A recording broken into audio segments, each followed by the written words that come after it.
Welcome to another edition of the Sports Insiders here on Single TV's channels 249 and 250.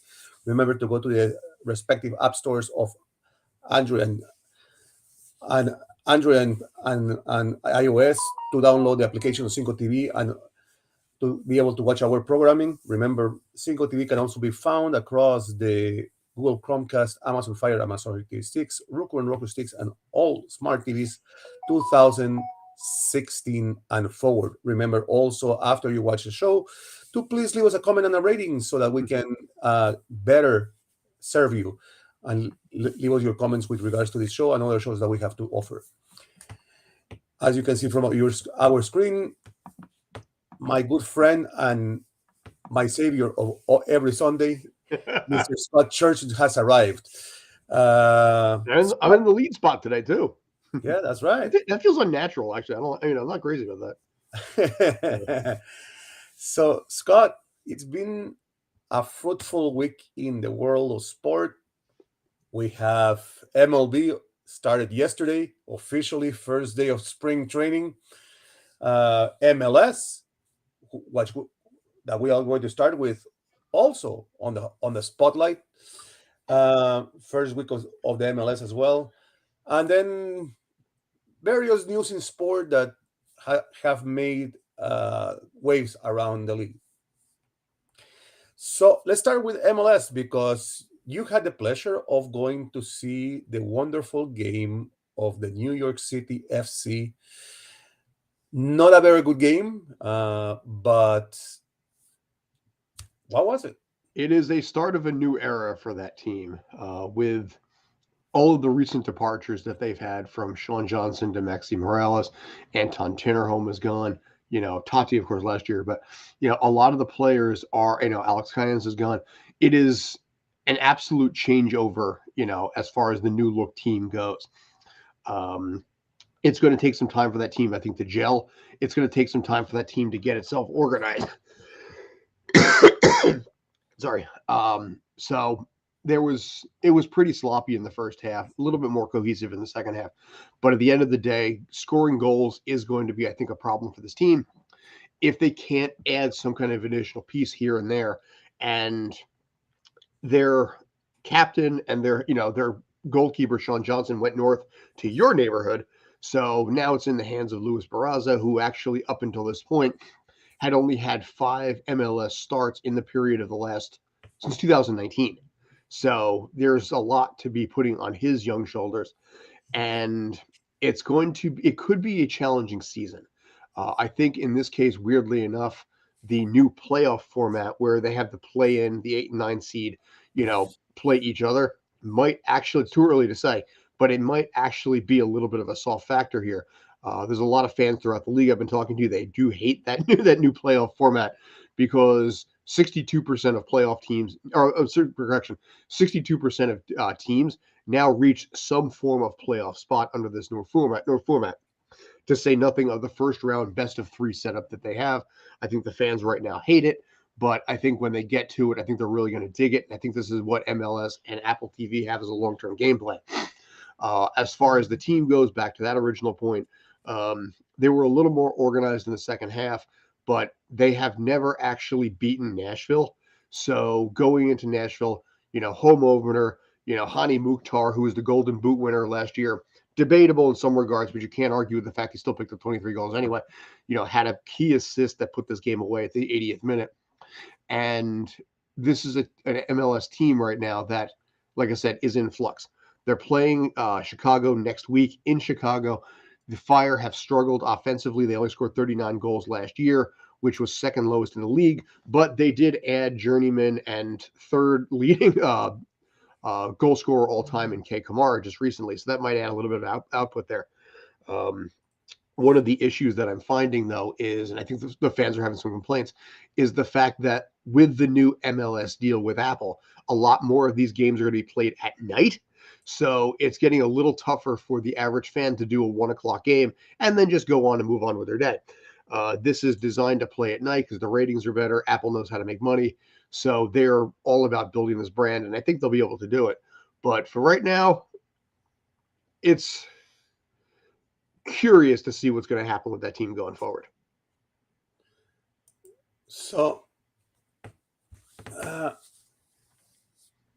you know, it's sad to see a team like NYCFC not getting the respect, not just from the, not just from the New York community, but even from its parent company that owns it, because they have proven, for better and for worse, that they are an outstanding team, and they have done over the last 3 seasons, I would say, the unbelievable tasks that no one no one ever thought that they could do.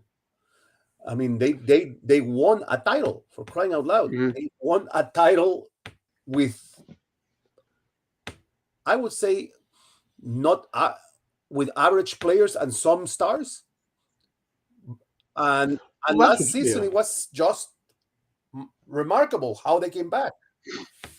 I mean, you know, That's the yeah. I mean, here's the thing: the last 2021 when they won the MLS Cup, a lot of certain mitigating things that made it a little bit easier in this regard. Most notably the fact that Philadelphia had 11 players out with COVID, including their starting goalkeeper, their best play, their best striker. So it made things a little easier for NYCFC to get it done. Um, Last year, the fact that they had a better record overall and more goals scored, despite the fact that they lost Tati Castellanos, and also they had a changeover in management with Ronnie Dyler going east to Belgium and Nick Cushing suddenly taking over in the middle of the season. It was a struggle, but they figured it out. That's why I think in this case they're going to figure this out in time. But this year, like I said, has a marked difference. And for me, it's always funny. I never realized this, but when you are a fan of a team, and I'll use the Mets as an example. Jacob DeGrom went to Texas. He went to the Rangers. Conforto went to San Francisco. Okay, the fans lost players and things like that. But when you hang out with these guys, when you go and you play little pickup games with their kids, you get to know them on a human level, and then they leave, and you know that you're never going to see them again ever. It's a little bit of a weirder feeling in this regard that I think is not appreciated necessarily by the average fan because you're not, like I said, right dead in the middle of it. You know, um, you.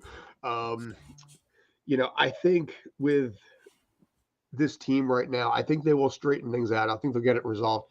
I don't know what this team is going to be able to do long term. I don't know where they're going to land, but I think they can figure this out in due time. I think it's going to just take some time to figure this out. The big key right now is what they do against Chicago. If they can beat up Chicago and they can come away with a win, then you go 1-1 on the road, and then you come home for your home opener. I think that's workable. But one of the things that you mentioned earlier is the fact that they don't get a lot of respect. That is 100% true on two different fronts. CFG, City Financial Group, is far more focused on the teams that are in Europe and everywhere else. That it's almost like, in my mind, the at NYCFC is that younger brother that has an older brother bully. It's like, give me stuff. I want this. And then just takes it. It feels kind of that way when it comes to NYCFC, which is funny because New York City is one of the most fanatical sports markets in the world. In this area specifically, I don't think, honestly, a lot of people even realize that there is a soccer team, that's playing on Fox or anything like they did yesterday. It's like, because they're so much more focused right now on the Mets and the Yankees. Giants had a good season. Rangers are on their way to the playoffs. Devils are on their way to the playoffs and getting there first. Who knows that? There is a lot of other teams that are in this area. So if NYCFC hypothetically was in a different location, Connecticut, Iowa, or someplace like that where there isn't as much of a saturation in the sports market, I think this team would have a lot more recognition. But as such, they are swallowed up by all the other teams in there. And I think in some ways, and I'm going to go out on a limb and I get in trouble for this, I think the Yankees are doing what they can to kind of squelch a little bit what's happening with NYCFC because they want to be king of the hill and they don't want to be undercut and shown up by a lesser sports team in their stadium. so let's go. Go Rays. Let's go to the scoreboard, because yesterday was an interesting scoreboard, uh, and the Philadelphia keeps going to Or Dude, they left last season. I mean, really, Philadelphia should have won being the champion last season, but as they say, things turned for the worst at the last minute.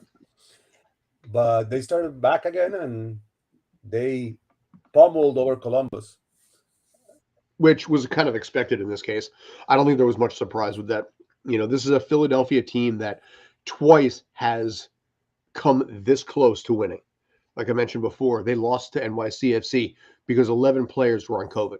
NYCFC didn't have Tati, but that was because of yellow card accumulation, and he was suspended. That, at the end of the day, is their own problem.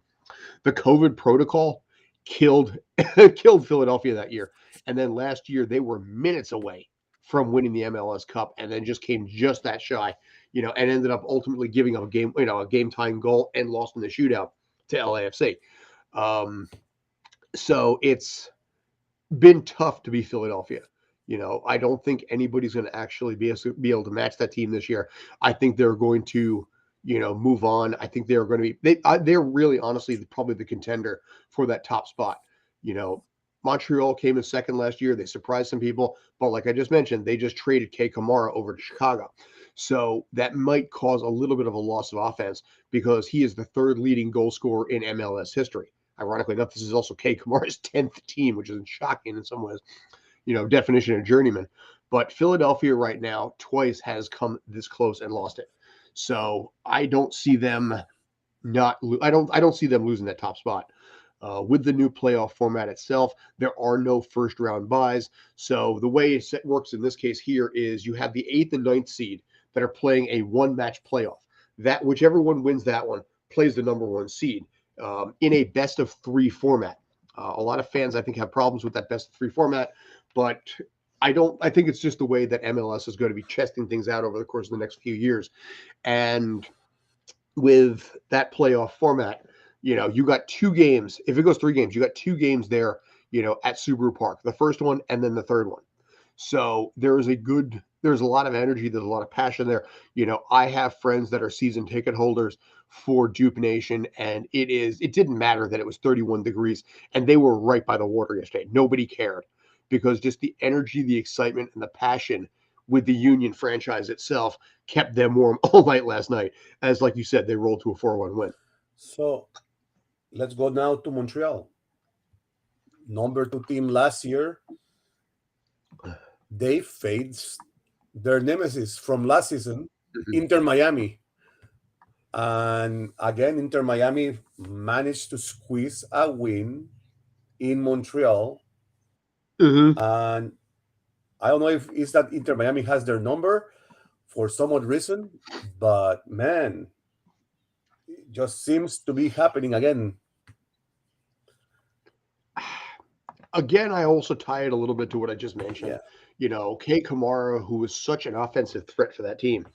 They just traded him. So now that entire I saw this last year when Tati Castellanos went east.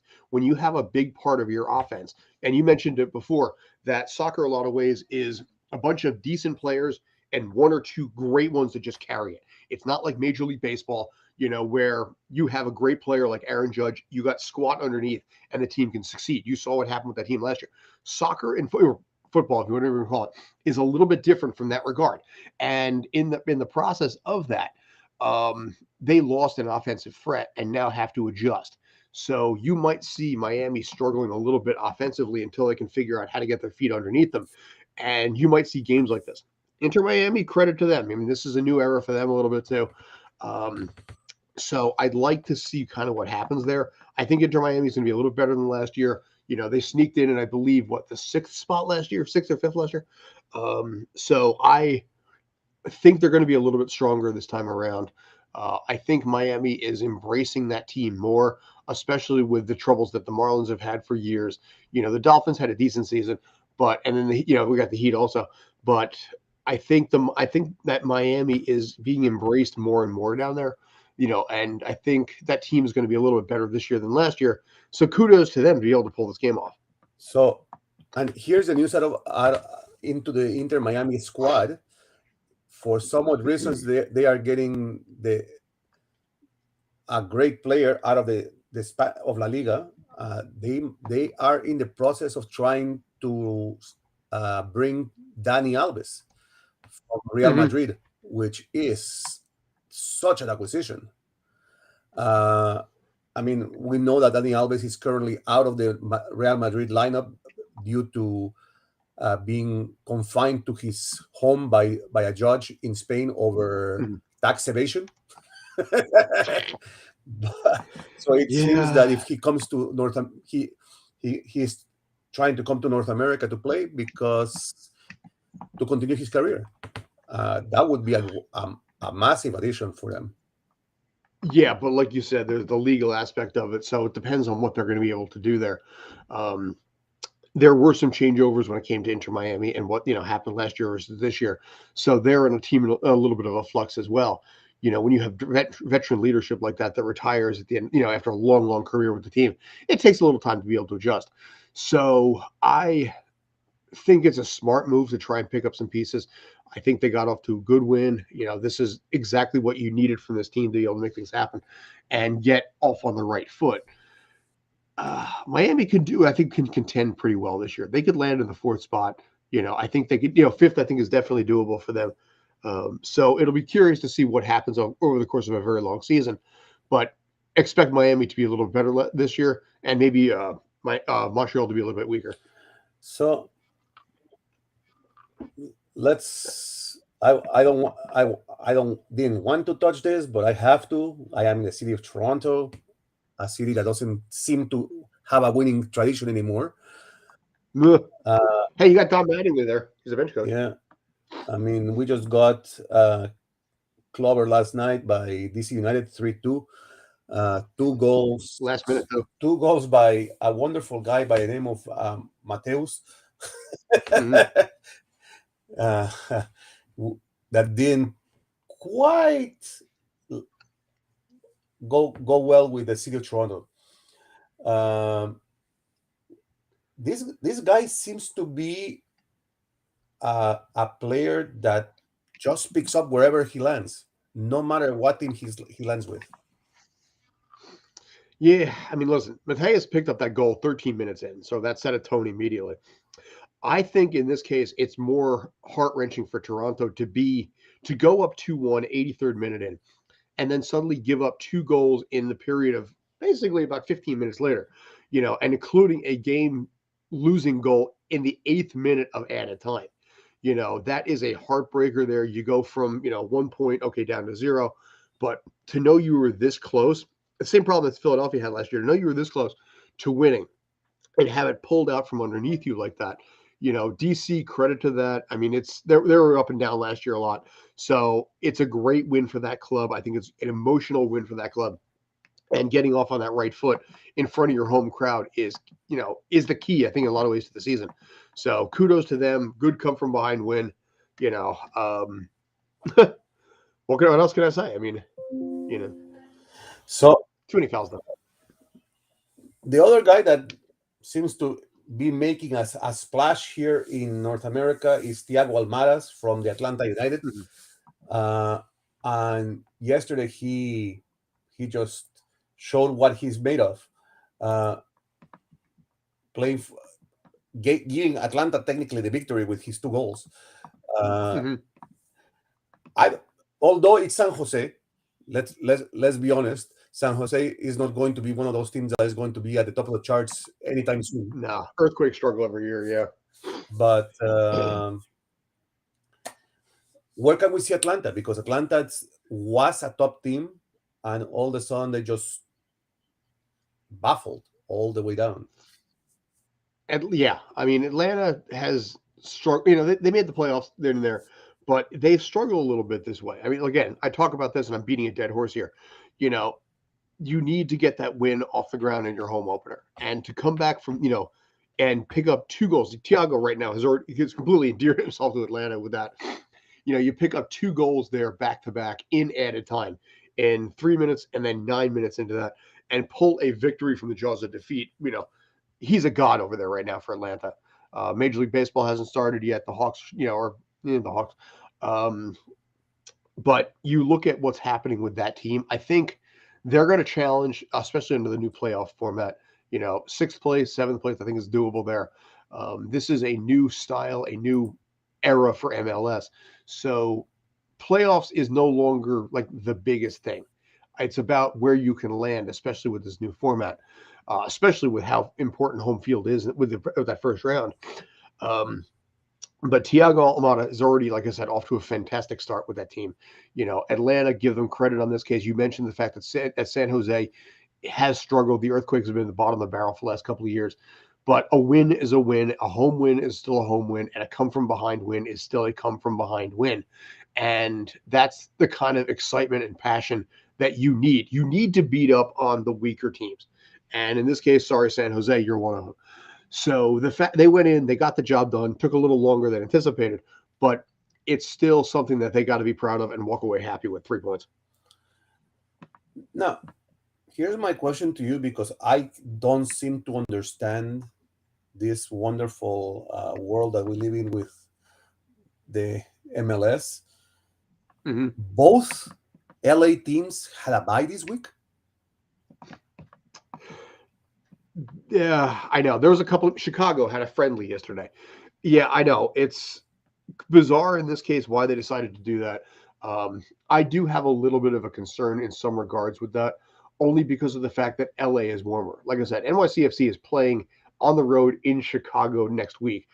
At 7:30 at night. I'm not sure what the weather is, but I'd like to point out that this is barely March and it's Chicago. If MLB does do this right, where they start a lot of uh, their opening season, a lot of times is start further south or in stadiums with domes where weather is not as much of a factor. LA right now, you're looking at 50, 55 degrees there. Not great for soccer, but certainly better than whatever Chicago's going to throw out there, or whatever New England's going to throw out there. Um, it's something I don't understand necessarily how that works. They're going to fit that in later on, as the season goes on. Sometimes teams have stretches where they'll play 5 games in like 2.5 weeks, sometimes even 2 weeks, which is an enormous toll when you're playing every 2 to 3 days like that. If they start expanding this playoff format and start building, and I did an article, I think, on that, if they start expanding that playoff format into other, rounds of this, how much longer is the season going to go? How many more games in New England are they going to have to play as playoff games in November or God help us December? When cramping becomes an issue and energy level becomes a problem. Um, LA, yeah, you got to start. You got to start south. You got to start warmer. And then you can move away in that as things go on with Leagues Cup later on. But yeah, curious decision on that front. So the only other team I want to touch upon because they they are up and down, uh, and that's Cincinnati. Mm-hmm. Since it keeps going, you don't ever know where to put them because they normally start strong and then they fade, and all of a sudden at the end, towards the end of the season, all of a sudden they fluctuate again up. Uh, Here's what I'll say. Okay, good. do you You know, think it's a defensive problem? Because I see that they have enough power in the front that they get the substance there for scoring, but the back end well, is the problem. you know what? I I can't say I can't side with you on this one. They got the win yesterday. This is a squad that made fifth place last year after being at the bottom of the MLS East for the first couple of years of their inception. Last place, fifth place last year, made the playoffs. Psychologically, a massive win, and they came back with a win yesterday. This is the kind of thing that you want that team to start be able to do. You had this is the year where you're going to see if Cincinnati really has it. Where you saw what happened the first couple of years, where, like I said, they were cellar dwellers. They were getting killed everywhere they went. Last year, you know what? They made some waves. They made the playoffs there. They had 8 more goals than they had given up. They came away with 12 wins, 9 draws, 12 wins, 13 draws, and 9 losses, which again was enough for a fifth place playoff spot. So kudos on that. And also I believe also they won that playoff game last year too. So the expectation now is, was last year a fluke or was last year the future? And when you come out with a win, first round, first game of the season at home, again, I keep saying it, you're setting a tone. And with this kind of a season, 3 points is huge. 3 points is obviously far better than one. And yeah, I think, in this case, they can compete here, but there's going to be a lot more pressure on them this year because they're no longer that Cinderella team. The Giants, for example, the New York Giants are no longer a Cinderella team. Next year, it's like, okay, prove to me you can do it again. That's Cincinnati's story right now this year. So from soccer, we move to baseball, and man, MLB keeps shifting its way of playing the game. I don't know. We have over the past, and I would say 5 years, we had so many rule changes to try to help the game, to try to motivate people, but they keep shifting back and forth. And this one is the one that I don't understand because this was just changed 2 years ago, and now they are reversing it. And that's the shift in positioning where Mhm. where the infield has to be, that they cannot be all in one side of the field technically. So, I know they banned the shift. I hated the shift. I really, really, really 100% did. It got annoying when you see three and sometimes even four players on one side. And because when you typically play a pull, because if you have a pull hitter, I understand mathematically it makes sense from a defensive standpoint, but it made the game boring. I think the entire thing with MLB right now is if there is a word that that basically people will discuss it with, the word is boring. The games take too long. There's too much time between pitches. There's not enough action going on. And in a TikTok world, in a YouTube world that we're in, instant gratification is the key of the game. You go back to the 80s and 90s in the pre-internet era, you can sit there and let the drama build between pitches, albeit a slower typical game. Nowadays, you have people that are measured in literal nanoseconds. You're Planck's time, more like, really. So as a result, you have a sport here that drags things out and bores the snot out of its audience. That's why the ratings have been continuing to drop. I have no problem with banning the shift. I also have no problem with the pitch clock and all that kind of stuff. We'll get into that too. I have zero problem with them trying to figure out ways to make the game more interesting because they realize that they're losing this game. They're losing the sport. They're losing their fan base. The intrigue is dropping. The drama is dropping. It is a 162 game season. So 5 times a week from April into October, your team is playing. There's no drama there. That's why, for example, NFL going from 16 games to 17 games, every game is an event. Every game, it has such a dramatic aspect of it because every single game is worth, I don't know, what, 6-7% of your season, however the math works out, probably about 7%. Versus MLB, where every game counts as like 0.7% of your season. It loses a lot of drama. With Major League Baseball, you win 50 games, you lose 50 games, the other 62 is what matters. Baseball is background noise, and they don't want it to be background noise anymore. So banning the shift in this case will open up the offense, will make scoring higher, which obviously makes better for highlight reels, for TikTok videos and Sports Center. I like it. I don't have a problem with it. I know some fans hate it, and I respect that. I personally think this sport needs to get a shot in the butt, so and they're trying to figure out ways to do it. so let's look at the rule change because and go one by one. So the first step of the rule, it says that if the defense must have four players on the infield with two players Mm-hmm. on each side of second base. Infielders must have Yes. both feet on the infield dirt when the pitch is released. They can play it on the infield grass. Now, for an infielder to have his feet on the dirt, both Mm-hmm. feet on the dirt, it's going to be a mess. Because if you are playing against a guy that actually knows how to hit the ball, it's going to That's the come point. scorching at you. Yeah, players, obviously hitters do hit harder, but it's not about. I mean, listen, you got to be ready for stuff like this anyway. I don't know if necessarily it's going to be as big of a factor because when the balls hit that hard, 5 feet, I'm not sure how much of a difference that's going to make. But again, it's all about the offense in this case. You used to have second basemen that were almost borderline between like second, the the dirt and also the outfielders. So again, it's all about trying to basically add a little energy to the league and add a little bit of offensive spike. Pitchers hate it. Hitters, I think, are going to love this. So here comes the second side of the rule. Infielders cannot switch positions within an inning. You cannot Mm-hmm. continually swap shortstop and second basemen to put the better defender on the side of the batter is most likely to hit the ball. Have we had Same basic thing. have we ever This had is an algorithm. Sorry, go ahead, oh, please. have we Sorry. ever had uh, that much of a switch between second baseman and shortstop? I have never in the history of how long I've been watching the game. How many times have you seen actually a second baseman and a shortstop switch? It's I don't know. Clearly, obviously, there's a reason they put that in place. I don't know what it was. You're right. I haven't seen it that often.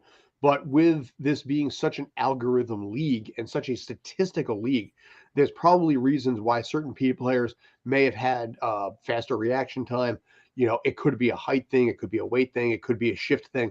Where there's a logical reason they put this in place because somewhere along the line players were able to exploit, fielders were able to exploit this based on their own individual skill set, is my belief. Um, I can't remember actually seeing it. I probably did and probably didn't pay much attention to it, but I'm not surprised in the least they made a rule change like this because clearly, actually, they wouldn't be doing it unless there was a reason for it.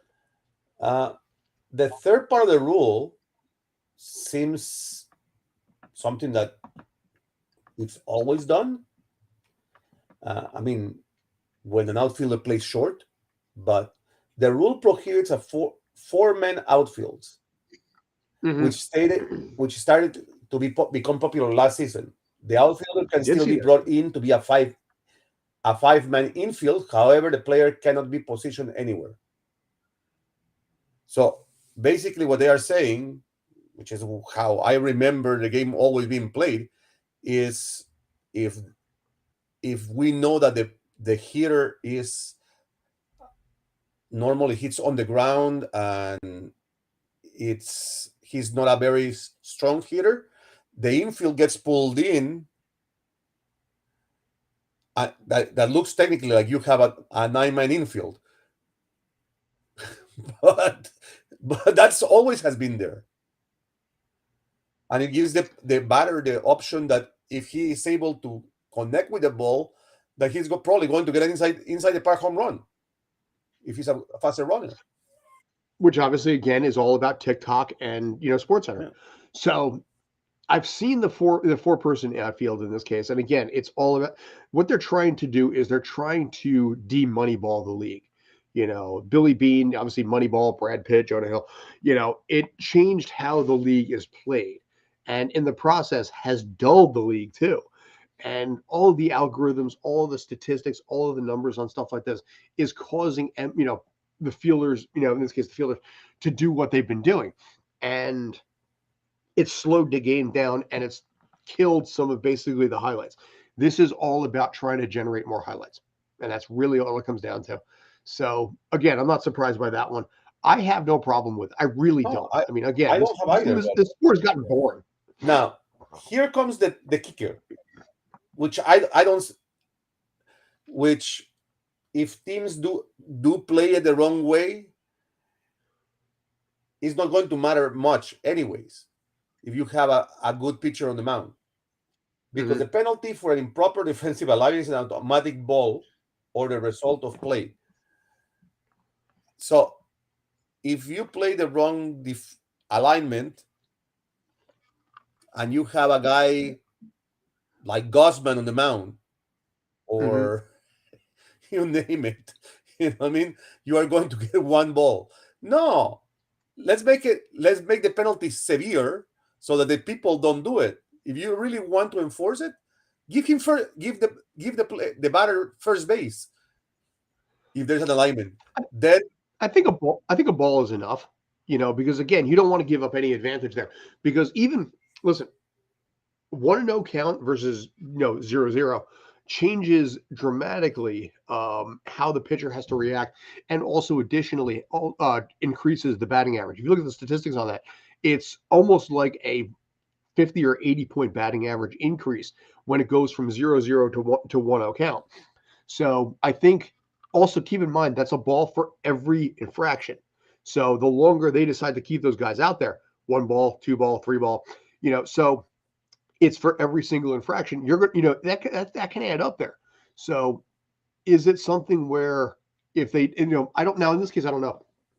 Is it something where you get the ball after the pitch is thrown, or is it something where the umpire can see it, immediately call it before the ball's pitch? Because some teams might try and figure out a way to exploit this, where you'll take that automatic ball in return for increasing your fielding percentage. It is possible. I think MLB is going to be smart on this, and they're going to do it the other way. And as soon as the umpires see it, they're going to call it. I mean, yeah, but if you want to put pressure on him not to do the infraction, give the batter the base, and then you really put them on a jam that they won't do it If again. they if the if the punishment is not severe enough, expect Major League Baseball to do it. But right now, no, I don't think it's. I don't think 1 ball is bad.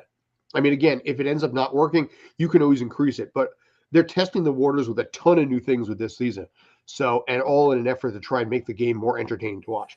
So, talking of second basemen, talking of um, actually third basemen in this case, and talking of salary increases, here we go to Mr. Machado, We the man with the multi-million dollar contract now, and all an talked about extension him of last week, but 11 now we're talking about it years. again.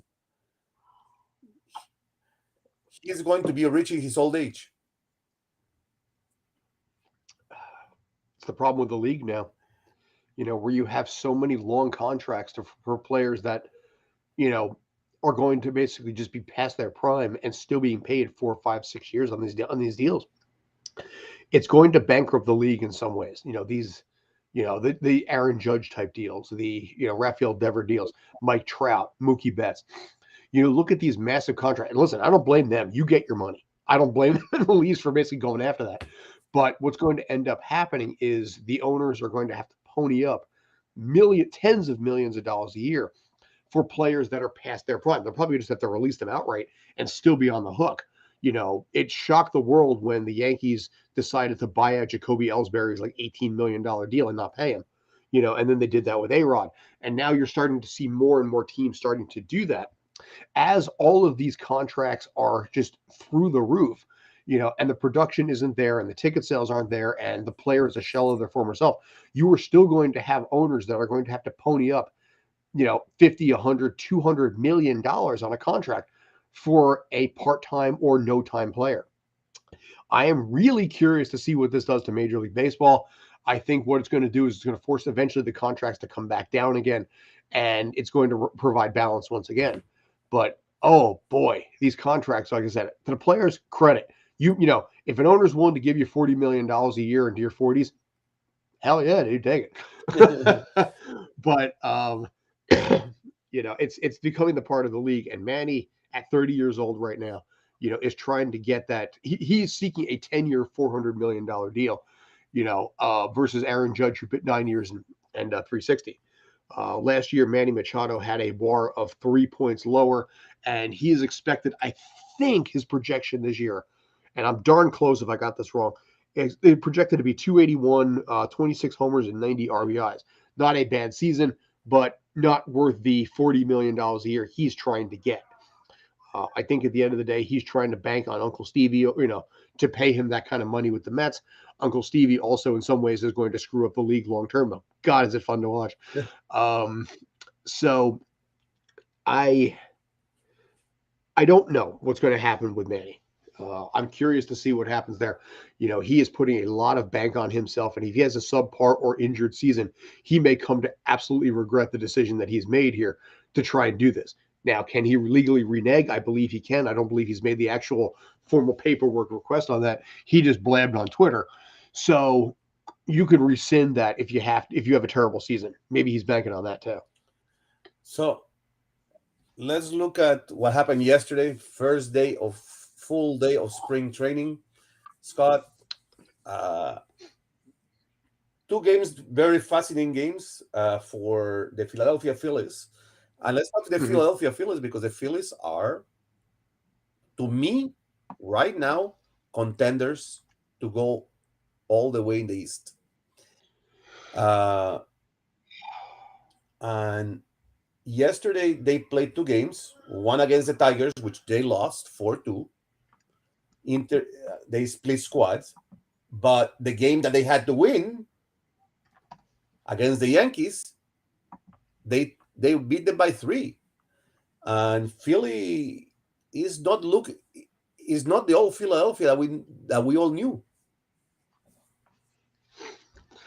I don't know. I mean, the pressure is on them too. Last year was a fluke season. They fired Joe Girardi, they let go Didi Gregorius, and suddenly took off and made it all the way to the World Series. Kudos to them. Sorry, city of Philadelphia. I believe you're the first. I believe Philadelphia is the first city in history to lose three major sports in its championship game. The Phillies lost to the Astros, the Eagles lost to the Chiefs, and as we mentioned before, the Union lost to LA, all in the same season. So that's got to be really rough. But there's more pressure on that team. You expect Atlanta to be able to compete. You more than expect the Mets to be able to compete. So it all depends on what's going to happen in that postseason. If Bryce Harper is able to keep his numbers going, they added Trey Turner, which will provide some protection in there. Taiwan Walker, it's going to be curious to see what he's able to do, switching down the turnpike and heading over to Philly. Craig Kimbrell has been around since dirt was new, so that's going to that they may shore up the back end a little bit, which is a little bit of a concern they had last year. But wild card, yes. Division, no, I don't think so. Again, it's like I said, the Braves added players, the Mets added Verlander, and let Jacob DeGrom go, which is already looking like a really smart deal because DeGrom is already injured and having problems over in Texas. So whoopsie on that. Um, I don't know. Philly could be as good as last year, but I don't know if that's going to be good enough to get where they need to go long term for the season. So this game intrigued me yesterday. I watched about 5 innings, and I said Atlanta is going to take it. And all Mhm. of a sudden, ends up tied 6-6. Boston, Atlanta. I think the Red Sox were happy to get away with the tie. Here's the thing. I mean, the funny thing about this is, this is again that pitch, that pitch clock thing, that batter's box thing. Manny Machado, congratulations! You were the first player in MLB history to take too long and get set up and get that automatic strike. But again, here's the thing: spring training exists to fine tool the players, fine tool the team, and in this case, fine tool the rule changes. I think this is where it's going to happen. I think getting that, having a game, a spring training game decided, by the rule changes in this case, made it just really kind of funny and frankly anticlimactic. It got press immediately. It got notification on that immediately. I think Talking Yanks, which is the YouTube channel and podcast for John Boy and Jake, they posted a video yesterday that showed Bryce Harper in like the NLCS where he's taking his time, he's getting set up. It's like 18 seconds there, and the caption was very simply, "What would happen this season if the same thing happened?" And it was just like, bam, strike three, game over. So the same sort of this is what they're trying to speed up the game and make it more interesting to compete with, frankly, MLS, which is a faster run league. I'm The players obviously are not happy about it because they got their systems on both sides of that fence, pitchers and also with the batters themselves. But I think it could make for a more entertaining game, a more streamlined game. Baseball, I'm going to say this. I give them some credit with this because it is all about advertising revenue. It's all about that money. And the longer the game goes on, the more ad revenue they can make. Making this decision is cutting into their ad revenue for the good of the sport. So weirdly enough, going against capitalism a little bit here, I think is a credit to the sport, and I give MLB credit. I know a lot of players hate it. I know some of the fans aren't crazy about it either, but I think it is a bold move. And when you're turning away from the money in favor of making the brand better, it's like, you know what? I give that respect. So I am going to touch on the Toronto Blue Jays. They won their first game of spring training. The Mattingly effect. Yes, uh, I will give it to Mattingly because definitely uh, Schneider is not a manager. I Mm-hmm. think Mattingly is managing from the bench, but and let me touch on the Toronto Blue Jays because Victor Martinez is now the new assistant Mm-hmm. to the general manager of the Toronto Blue Jays. What did Victor Martinez do in his career as a baseball player to deserve a promotion of that magnitude? And then you bring as a batting coach Edwin Encarnacion. I mean, Mm-hmm. yes, he was his royalty within the Jays. He did have 999 games played for the Jays, but let's let's give him some push. And what I would have said, I instead of making him just a batting coach, make him a player and coach, so that he can get that thousand game in his repertoire. And hey, if you need him, you have a batter on the bench, anyways. Well, the era of player coaches is gone. With Pete Rose on that. I don't know. Maybe he likes the Mister 999. I mean, if you ever saw the Bernie Mac movie Mister 3000, spoilers on that one. He I like. I got a feel good heart for Toronto. I think, and here's the thing, I have said for years that Don Mattingly was being wasted in Miami there. He spent a lot of years. He's with a team that kind of struggled there. Even though it's a demotion, so to speak, and the bench goes, I am really there is two managers in baseball that deserve to get to the World Series right now. Buck Showalter is one, and Don Mattingly is the other. And I want to see Don Mattingly get to a World Series just to feel what it feels like. That poor SOB, he came in right after the Yankees basically won the World Series, and then retired right before the dynasty kicked in. And even when he was managing with the Yankees as hitting coach and bench coach, it was the early 2000s when they would reach the postseason and fizzle out. That dude deserves to get to a World Series. Part of my heart is going out to Toronto and half rooting for them to get to the World Series and win one, just so that guy can get one. Buck Showalter also in the same kind of boat there in some ways, with a couple of different teams. But I like the signing of that. I think, you talked about Victor Martinez, you talked about Encarnacion. Um, I don't know where that's going to land. I just think that the decision to pick up, Don Mattingly is a great one. I just love it. It makes me happy because I've been seeing him just burn himself out down in Florida, and he deserved better. So, and the other news coming out of the Toronto Blue Jays, which is the revamp of Rogers Center. Uh, so we were known for filling up stadiums because we had good players and a good team that performed. So now here comes the analogy of the wonderful senior management that we have in the team.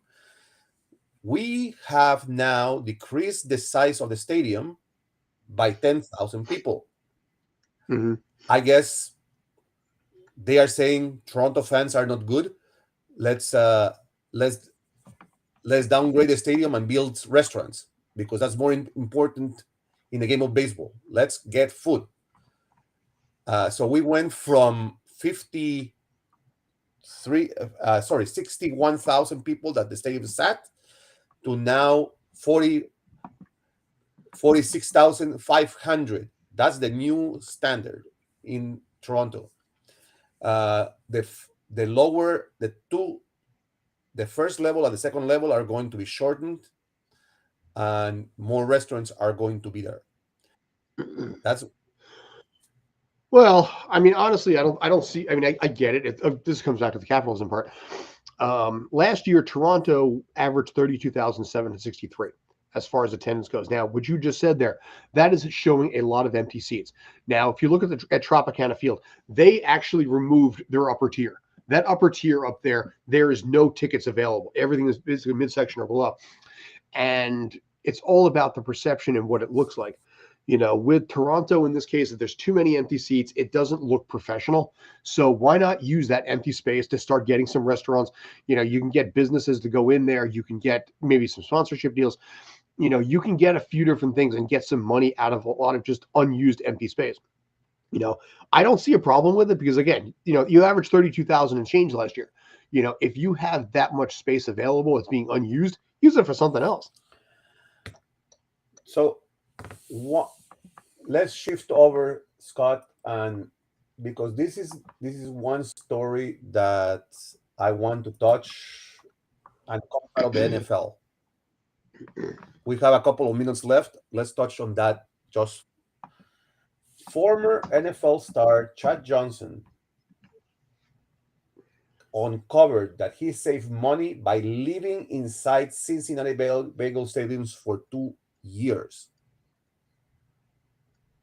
Uh, can you tell me how insane that news sounds? When I was a financial advisor, we used to have business meetings that were local, and they were like 2 day, 3 day meetings that were right up the road from where I lived. And in that situation, we still stayed in the hotel anyway, even though we were spitting distance, 20 minutes away from our own house. We did it because it helped keep us in a zone where we couldn't get distracted. I almost wonder in some cases in his regard, yes, it's being used to save money, but it's also a preventative thing where if he went home, maybe he would be distracted. He'd lose some of his playing edge. Just a theory in this case. If you're in the environment, you're still always in the environment, you're always ensconced. Now maybe he was just being cheap and he's all about just trying to save every buck that he can. You know what? I knew a guy that literally lived in the Palisades Mall for 2 years. He moved his bed upstairs to a place where actually he was working. True story. And he moved his bed, his TV, and his PlayStation 2 up into the attic of where he was working in the Palisades Mall. So weirder things can happen. I think in his case, maybe it was just a mindset.